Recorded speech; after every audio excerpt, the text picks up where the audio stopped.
So last night it rained the entire night.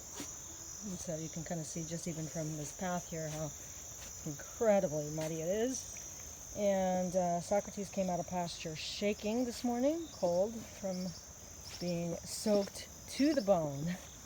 So they've been up in their little makeshift barn up here for at least half the day, and now they are, again, any other U.S. Horse owner's nightmare. Now they're tied up. Carino is tied up to my car, the little hook on the other side of my car, and Socrates is tied up on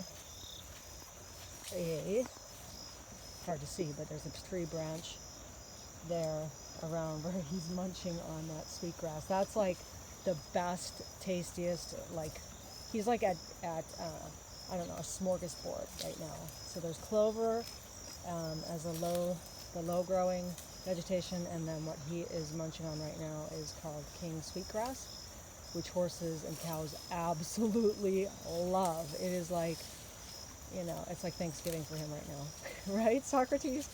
And he needs it because, as you can see, he's quite bony. He has lost some weight, and even probably overnight, when they shiver, they're using a lot of energy when they're that cold. So I had to double up on his hay this morning. And as soon as you get him dry and eating hay, then they warm up, which is nice. But she's Costa Rican, this little negro girl, my little black Carino, sweetheart. You can see she's not hurting on weight, which is good. But she was a little bit cold as well this morning, and why wouldn't they be? I mean, that was a long, hard rain all night, and from what I understand, there's more of this to come as we get into September and October. So very fortunately, I sent a message to Brendan today and asked him to expedite a temporary plan on my property with some shelter, safe shelter for these horses, although albeit temporary, while they're building the barn, because I'm ready to move. My house is ready for me to move into, the guest house, but there's nothing there for the horses, so they're going to put up some temporary fencing, and they'll put up a little shelter, which will be pretty much equivalent to what they have here for the cows. It's just really, really simple. Metal roof and bamboo structures. They can do that in like less than a week. So they're going to work on that next week out of the urgent plea that I just put out, because if you didn't see my other video on YouTube, you can see me walking down, you can hear my feet squishing. It's really dangerous. This is also quite slick. This mud is very slippery. So I'll show you where the horses have been pastured. But again, I tried to put them back out on pasture today when the rain stopped, because right now the rain stopped. The rain stopped twice today, and right now it stopped allowing me to do this little tour. But you can see that's a complete swamp, and that's where they stand under this mango tree all night, because it's a matter of, you know, the lesser of two evils for them. We've got at least a little bit of an umbrella-like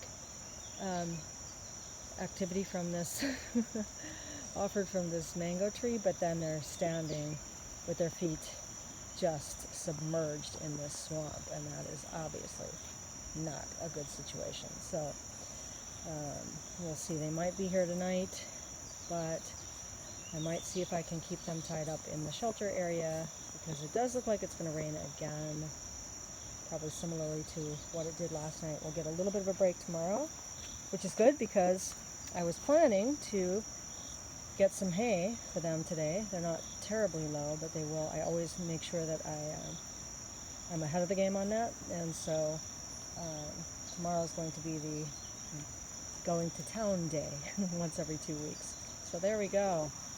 This is life in Costa Rica in the rainy season, and it's not even at the peak yet. It's only going to get worse. And look at Muddy Lucy. She comes in and she's just drenched.